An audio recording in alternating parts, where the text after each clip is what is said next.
قبلہ، کیونکہ آپ آیت اللہ سیستانی صاحب کے وکیل ہیں اور لکھنؤ میں رہتے ہیں، پورے ہندوستان کی آپ نمائندگی فرماتے ہیں، تو آپ آیت اللہ سیستانی دامت العارف کے نزدیک جب ہم لیب میں جاتے ہیں اپنے بلڈ ٹیسٹنگ کے لیے یا باڈی کے کسی پارٹ کے لیے ٹیسٹنگ کے لیے، آج کل عام بات ہے کہ لوگ جایا کرتے ہیں، اس میں رمضان میں جب اس طرح کے مسائل آتے ہیں تو کیا حکم ہے آغا کہ نیت کیسے کرنی ہے؟ جی کس چیز کی نیت کیسی ہونی چاہیے؟ صحیح. نماز پڑھ رہے ہیں تو نیت کیسے کریں؟ روزہ رکھ رہے ہیں تو روزے کی نیت کیسے کریں؟ واجب قربت اللہ کہیں.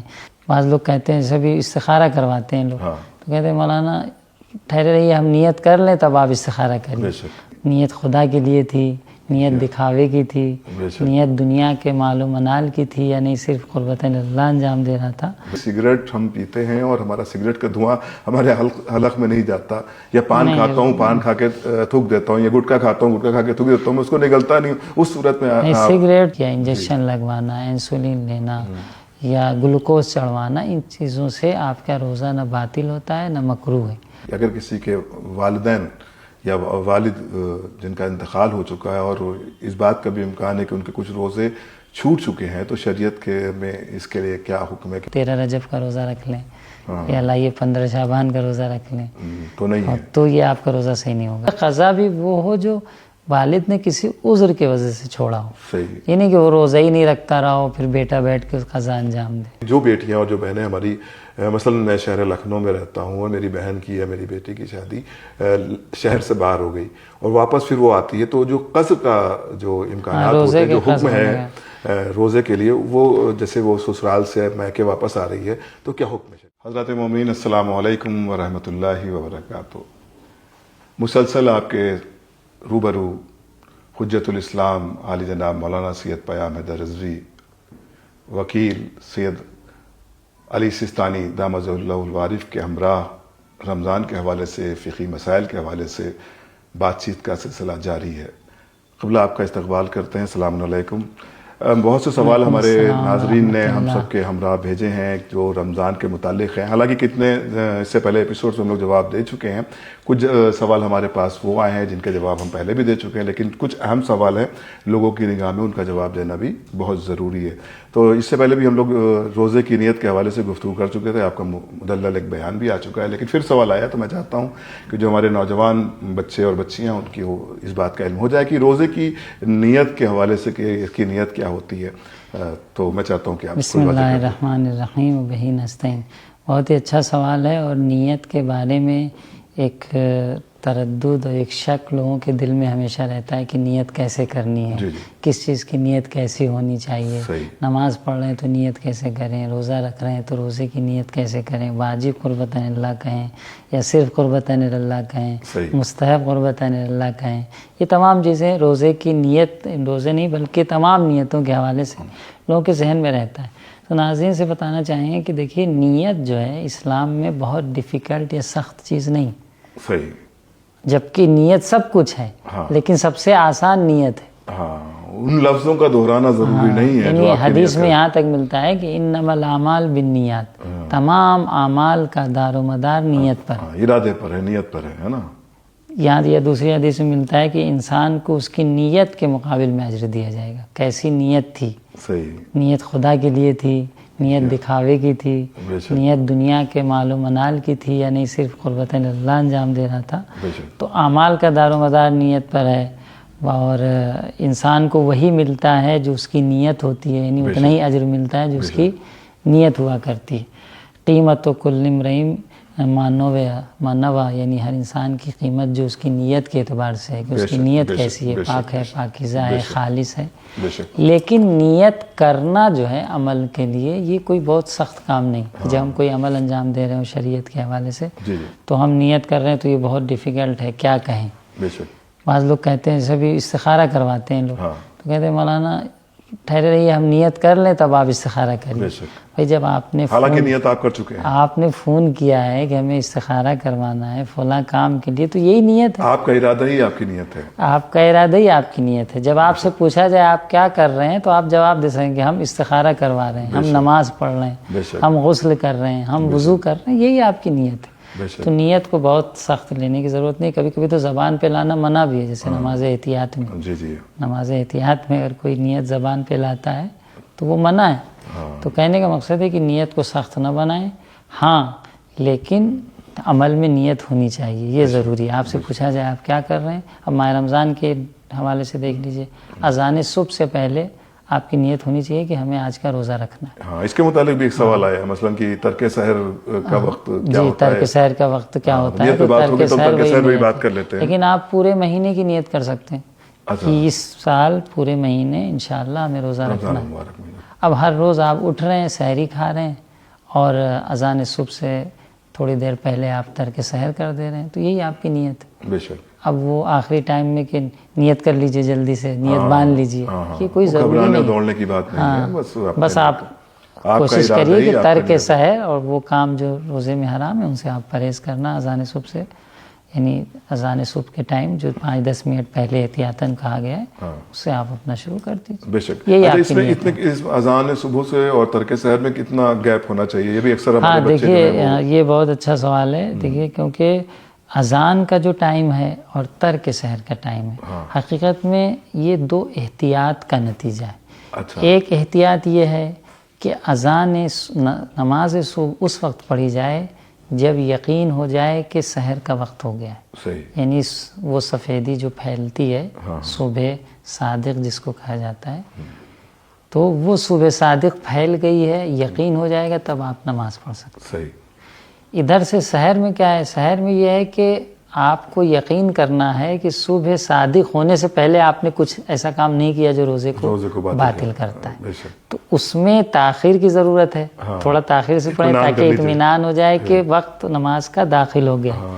اس میں احتیاط کرنے کی ضرورت ہے کہ ایسا نہ ہو کہ وقت داخل ہو گیا ہو ہم کھا پی رہے ہیں، ہم انجام دے رہے ہیں، تو احتیاط ہم کریں کہ تھوڑا پہلے ترک کر دیں، اس لیے ایک گیپ ہو جاتا ہے، ورنہ دونوں کا وقت حقیقت میں دیکھا جائے تو ایک ہی ہے، لیکن ہمیں کیسے پتہ چلے؟ کوئی احتیاط کی بنا پر اس احتیاط کے بنا پر یا 5 منٹ کا وقفہ رکھتے ہیں، ہاں 5-7 منٹ 8 منٹ کا وقفہ جو ہے رکھا جاتا ہے کہ جو ٹائم ہے اذان کا اس سے پہلے آپ ترک سحر 10 منٹ مان لیجیے آپ کر دیجئے، 5-7-10 منٹ، اور ہر انسان اپنے اعتبار سے احتیاط کرے، لیکن 2-4-5-7 منٹ تو کوشش کرے کہ ہونا چاہیے تاکہ اطمینان ہو جائے کہ کیونکہ آیت اللہ ثانی کے فتوے میں ہے کہ آپ کو احتیاط کرنا ضروری ہے تاکہ آپ کو اطمینان ہو جائے کہ جو وقت مقرر ہے روزے کا اس وقت میں آپ نے روزہ انجام دیا ہے، شک میں نہ رہیں آپ، اس لیے وہ احتیاطاً آپ 5-7 منٹ ذہن میں رکھیں۔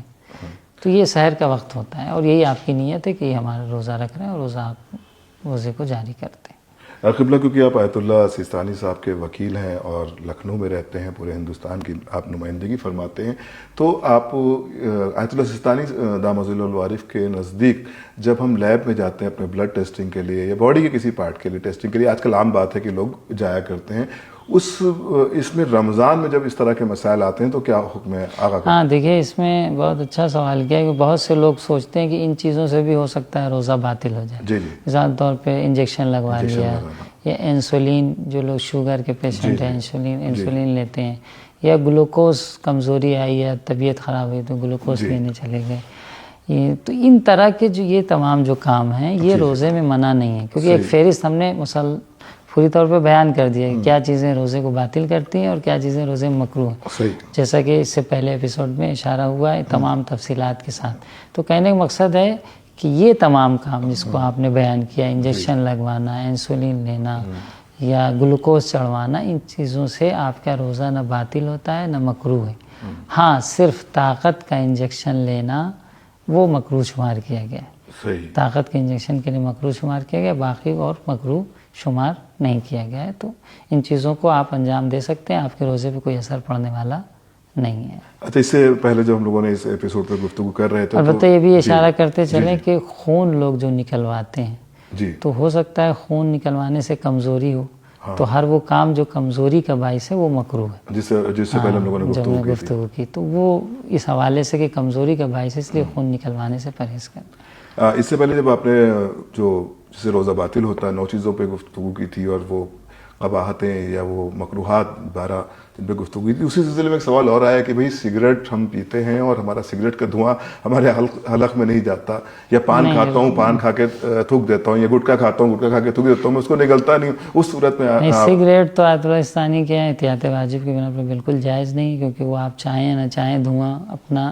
راستہ تلاش کر لیتا ہے. اس لیے سگریٹ کو تو سختی سے منع کیا ہے. باقی چیزیں جو منہ تک محدود رہتی ہیں، جیسے ہم پانی بھی منہ میں ڈالتے ہیں کلی کرنے کے لیے، وضو کرنے کے لیے، تو آپ گٹکا ڈال لیا یا کوئی اور چیز پان کھا لیا، تو اس میں یہ شرط ہے کہ آپ کو اطمینان ہونا چاہیے، حداقل اطمینان نہ ہو کہ یہ حلق میں جائے گا.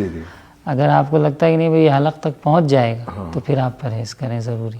لیکن اگر آپ کو لگے تھوڑی دیر ہم چبائیں گے، یقین ہے کہ اطمینان ہے کہ نہیں پہنچے گا اور یا شک ہے حداقل، تو اس صورت میں اس سے روزہ باطل نہیں ہوگا. لیکن اس کا نیکوٹین تو اس کے ذہن تک پہنچ رہا ہے، اس کی باڈی تک پہنچ رہا ہے. ہاں ذرات اگر جانے کا خوف ہے تو بہتر تو یہی کہ پرہیز کیا جائے، بہتر یہی پرہیز کیا جائے. ذرات کیونکہ آپ پان چبا رہے ہیں، کب چلا جائے ایک گھونٹ حلق، کوئی ایسی چیز تو نہیں کہ 1 سیکنڈ کے لیے ہم نے ڈالا اور کلی کر دیا، بلکہ آپ پان چبا رہے ہیں، گٹکے چبا رہے ہیں. تو ان تمام کام سے آپ پرہیز کریں، کیونکہ اس سے روزہ باطل ہونے کا امکان ہے، اور ہر وہ چیز جو روزہ باطل ہونے کا امکان پایا جائے اس سے پریز کرنا ہم احتیاط کے مطابق. جیسا کہ حتیٰ کہ مسواک کے لیے بھی حکم ہے کہ مکروہ ہے. دیکھیے ترمک مسواک مکروہ. مسواک تو یہ تو ظاہر ہے کہ جو ہمارے ویورز جنہوں نے سوال بھیجا سگریٹ وغیرہ کا، بھائی محتاط رہیں اور اس طرح کے کوئی عمل انجام نہ دیں جس سے آپ کا روزہ مکروہ یا باطل ہو سکے.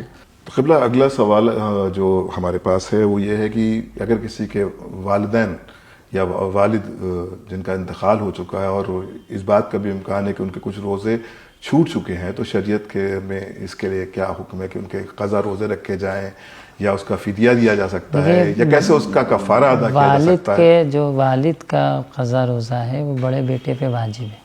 نماز بھی واجب ہے، جی نماز بھی واجب ہے اور روزہ بھی واجب ہے. لیکن آیت اللہ سستانی کے جو فتویٰ ہے وہ یہ کہ والد کے قضا روزے کے بدلے وہ ہر دن کے بدلے 750 گرام فدیہ دے سکتا ہے. فدیہ یعنی وہی اناج، 750 گرام گیہوں، آٹا، چاول، 750 گرام ایک روزے کے بدلے کسی مستحق کو اگر وہ فدیہ دے دیتا ہے تو یعنی اس کی ذمہ داری ادا ہو جائے گی. یہ بہت سے لوگ سوال کرتے ہیں. لیکن سوال قبلہ یہاں پر ایک اور آتا ہے کہ مجھے کیسے علم ہو کہ مثلا میرے والد کے کتنے روزے قضا ہیں؟ اس صورت میں آپ کو جو یقین ہے، مثلا آپ کو پتہ ہے کہ ان کے 2 سال کے روزے قضا ہیں، اس سے زیادہ کہ مجھے نہیں معلوم، لیکن 2 سال کے یقیناً قضا ہے جس میں آپ کو اطمینان ہے، جس میں اطمینان ہے، تو وہ آپ جو یقینی مقدار ہے اسی کو رکھیں، وہی کافی ہے. اس سے زیادہ آپ بری الذمہ ہیں، آپ پہ واجب نہیں، صرف یقینی مقدار کو رکھ لینا کافی ہے. تو کیا آپ نے بتایا، ابھی میں چاہتا ہوں ایک بار پھر ریپیٹ ہو جاتا کہ جو ہمارے ناظرین ہو بغور سن لیں. ایک روزے کے بدلے 750 گرام فدیہ روزے کے لیے ایسا ہے. 750 گرام فدیہ اگر بڑا بیٹا دے دیتا ہے تو اس پہ جو ذمہ داری شریعت کی طرف سے عائد ہوئی ہے کہ وہ آپ کا روزہ قضا رکھنا واجب ہے. اگر البتہ قضا بھی وہ ہو جو والد نے کسی عذر کی وجہ سے چھوڑا ہو، یہ نہیں کہ وہ روزہ ہی نہیں رکھتا رہا ہو پھر بیٹا بیٹھ کے قضا انجام دے. وہ روزوں کی قضا واجب نہیں ہے. جو چھوٹ گئے ہوں، جو کسی مجبوری یا سفر وغیرہ یہ چھوٹ چکے ہوں، بھی بعد میں مہلت نہیں ملی رکھ پائے ہوں اور پھر انتقال ہو گیا، تو وہ بڑے بیٹے پہ نماز اور روزہ بہتر ہے کہ وہ انجام دے. نہ واجب ہے. اگر عذر کی وجہ سے چھوڑا اور فرصت نہیں ملی تو بڑے بیٹے پہ واجب ہے نماز روزہ انجام دیں. لیکن روزے میں یہ آیت اللہ ثانی کا فتویٰ ہے کہ آپ بجائے یہ کہ روزہ رکھیں 750 گرام فدیہ دے دیں، اناج دے دیں ہر روزے کے بدلے، تو آپ کی ذمہ داری ادا ہو جائے. چاہے وہ فدیہ پیسے کی شکل میں دے دیں؟ نہیں، پیسہ نہیں، کافی نہیں، اناج دینا ہوگا. اناج ہی دینا ہوگا. اناج کسی غریب مستحق جو شیعہ دیندار نماز روزے کے پابند ہوں ان کو بنا بر احتیاط واجب دیا جائے ہر دن کے بدلے 750 گرام. اسی سوال سے ایک سوال اور قائم ہوتا ہے، اور یہ میں اپنے لیے سوال کر رہا ہوں کہ اگر مان لی میرے واجب روزے چھوٹے ہوئے ہیں اور میں مستحب روزے رکھوں تو کیا حکم ہے؟ نہیں رکھ سکتے. پہلے اپنے پرانا قرضہ ادا کریں جو واجب ہیں، پہلے ان کو ادا کریں. اگر واجب روزہ ہے، واجب نماز اگر آپ کی قضا ہے اور مستحب نماز پڑھ رہے ہیں تو آپ کی نماز صحیح ہے. مثلا واجب نماز آپ کی قضا ہے، آپ نماز شب پڑھ رہے ہیں تو وہ باطل نہیں.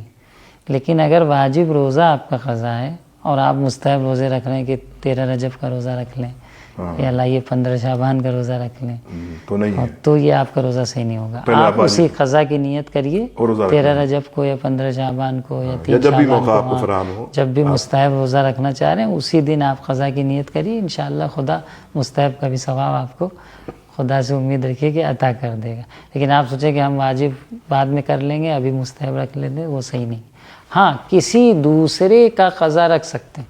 اچھا، سر میرے قضا ہیں، لیکن میں نے مثلا ابھی ہوتا ہے نا استجاری روزے رکھتے ہیں، کسی مرحوم کے روزے پیسے دے کے رکھوائے جاتے ہیں، تو ہم نے پیسے لیے اور روزے رکھ رہے ہیں کسی مرحوم کے، میرے خود کے قضا ہیں لیکن دوسرے کے رکھ رہے ہیں، تو وہ حرج نہیں ہے، بشرطے کہ آپ اپنے روزے کی بنسبت کوتاہی نہ کریں، وہ بھی ایک ذمہ داری ہے، اس کے قضا بجا لانے میں کوتاہی نہ کریں اگر قضا ہوئے ہیں تو. لیکن اگر دوسرے کا رکھ رہے ہیں، قضا واجب ہے تو وہ حرج نہیں، لیکن مستحب روزہ آپ نہیں رکھ سکتے. آخر میں ایک سوال اور آپ سے کرنا چاہوں گا کہ جو بیٹیاں اور جو بہنیں ہماری، مثلا میں شہر لکھنؤ میں رہتا ہوں اور میری بہن کی یا میری بیٹی کی شادی شہر سے باہر ہو گئی اور واپس پھر وہ آتی ہے، تو جو قصر کا جو امکانات ہوتے ہیں، جو حکم ہے روزے کے لیے، وہ جیسے وہ سسرال سے میکے واپس آ رہی ہے تو کیا حکم ہے شریعت کا؟ دیکھیے اس میں سب سے اہم جو پوائنٹ ہے جس کی طرف توجہ کرنے کی ضرورت ہے کہ وطن کس کو کہتے ہیں. آیت اللہ سستانی کے ہیں وطن کی تعریف میں تھوڑا سا اختلاف ہے. اچھا. بہت سے مراجعوں کا یہ کہنا ہے کہ اگر کہیں پر آپ کی ولادت ہوئی ہے، وہاں پہ پلے بڑھے ہیں تو وہ آپ کا وطن ہے. صحیح. اب آپ جب بھی وہاں جائیں گے تو وہ آپ کا وطن کہلائے گا اور وہاں پر آپ کو مسافر نہیں کہیں گے، اس لیے آپ کی نماز وہاں پر پوری ہے. صحیح. اور روزہ بھی آپ وہاں رکھ سکتے ہیں گرچہ آپ نے 10 دن قصد نہیں کیا ہے. اچھا، تب بھی رکھ سکتے ہیں. تب بھی رکھ سکتے ہیں. بعض مراجع کا یہ کہنا ہے کہ یہاں تک جیسے آیت اللہ خوئی کا فتویٰ یہ تھا کہ اگر کہیں پر آپ نے مکان بنوایا اور 6 مہینہ وہاں پہ رہے اس مکان میں اور مکان آپ کا وہاں ہے تو جب بھی آپ وہاں جائیں گے وہاں آپ کی نماز پوری ہے، کیونکہ وہ حکم وطن میں آ جاتا ہے. لیکن آیت اللہ سستانی کے یہاں مختلف ہے. ان کے یہاں کہنا ہے کہ آپ کی ولادت ہوئی ہو، آپ وہاں رہتے ہوں یا پھر وہاں جا کر رہنے کا ارادہ ہو تب آپ کر سکتے ہیں. ہاں، چھوڑ دیا وہاں رہنا. شہر میں بھی بہت سے لوگ ہیں جو گاؤں سے ہجرت کر رہے ہیں، شہر میں آ کے اپنی لائف گزار رہے ہیں. صحیح. وطن چھوڑ دیا، جاتے نہیں ہیں. صحیح. بعد میں جا کے رہیں گے نہیں، وہ بھی ارادہ نہیں ہے. بچے جا کے رہیں گے، آپ رہیں گے، بچوں رہیں گے تو خیر بچوں کا اپنا حساب ہے. آپ جا کے رہیں گے ضعیفی میں رہیں گے ریٹائر ہونے کے بعد، نہیں، ارادہ نہیں. صحیح. تو ایسی صورت میں اگر آپ وہاں جا کے نہیں رہتے ہیں تو یہ وطن سے اعراض کہلائے گا، یعنی گویا آپ نے وطن کو رہا کر دیا، وطن کو چھوڑ دیا. تو یہ اگر جا کے رہنے کا ارادہ ہے تب اعراض نہیں ہوگا. اگر سال میں 90 دن وہاں رہتے ہیں تب بھی وہ حکم وطن میں باقی رہے گا. اچھا. مثلا آپ نے 90 دن سال میں جا رہے ہیں، بعض لوگوں کا وطن شہر سے قریب ہے، 10-20 کلومیٹر، 30-40 کلومیٹر پہ ہے. اب وہ جو اس حد میں آتا ہے قصر کی، ہاں قصر کی حد سے 22 کلومیٹر سے زیادہ پہ ہے، لیکن وہ سال میں 6 مہینے، 4 مہینے، 8 مہینے جو بھی وہاں رہتے ہیں تو وہ وطن ہی کہلائے گا. تو وہ وطن کہلائے. سال میں 90 دن بھی نہیں جاتے، بعد میں جا کے رہنے کا بھی ارادہ نہیں ہے تو آیت اللہ سستانی کی فتوے کے مطابق آپ کی نماز وہاں پر قصر ہو جائے گی، روزہ بھی قصر ہو جائے گا، مگر یہ کہ آپ 10 دن کا قصد کریں. یقیناً. اگر 10 دن کا قصد کر لیتے ہیں کہ بھائی ہم یہاں 10 دن رہنا ہے تو پھر آپ کہیں بھی ہوں، صحیح بات ہے، مسافر بھی ہوں، کہیں بھی آپ جائیں، 10 دن کا قصد کر لیں تو آپ کا روزہ جو کنڈیشن. صحیح. یہ مسئلہ ہماری بہن اور بیٹیوں کے درمیان زیادہ آتا ہے تو میں نے کہا اس کی اور 10 دن میں یہ بھی اشارہ کرتے چلیں کہ 10 دن میں یا تو 10-24 گھنٹے ہوں یا پھر پہلے دن اذان صبح سے پہلے پہنچیں اور آخری دن مغرب کی اذان تک رہیں، کمپلیٹ کریں اس کو. کمپلیٹ کریں. آخری رات ضروری نہیں ہے. اگر اذان صبح سے پہلے دن پہنچ رہے ہیں تو کاؤنٹ ہوگا. تو ہاں تو 10ویں دن کی آخری رات رہنا ضروری نہیں، مغرب تک رہیں کافی. صحیح. لیکن اگر کسی اور ٹائم جا رہے ہیں، مثلا صبح 10 بجے پہنچ رہے ہیں تو 10-24 گھنٹے حساب ہوں گے، تب یہ 10 دن مکمل ہوگا. بہت شکریہ قبلہ، آپ نے یقیناً بہت واضح طور پر چیزوں کو ہمارے ویورز اور ناظرین کے درمیان پیش کیا. یقیناً ہمارے جو ویورز ہیں ان کے ذہن میں کچھ اور سوال ضرور آ رہے ہوں گے، تو اسکرین پر نمبر دیا گیا ہے، کمنٹ باکس میں بھی آپ مولانا پیام حیدر رضوی صاحب سے رابطہ کر سکتے ہیں جو کہ وکیل ہیں سید آیت اللہ سستانی صاحب کے، اور ان کے حوالے سے جو بھی گفتگو، جو بھی سوال، جو بھی پیغام آپ تک پہنچ رہے ہیں، اس پر کوئی بھی آپ کو سوال درپیش آتا ہے یا کوئی آپ کے اندر کچھ جاننے کی اور چاہت ہے، خواہش ہے، تو اس کے متعلق آپ فون بھی کر سکتے ہیں، کمنٹ باکس میں آ کے سوال بھی قائم کر سکتے ہیں. انشاءاللہ قبلہ آپ کو مسلسل اس حوالے سے آپ کی خدمت کرتے آ رہے ہیں اور انشاءاللہ آگے بھی کرتے رہیں گے. خدا حافظ، والسلام.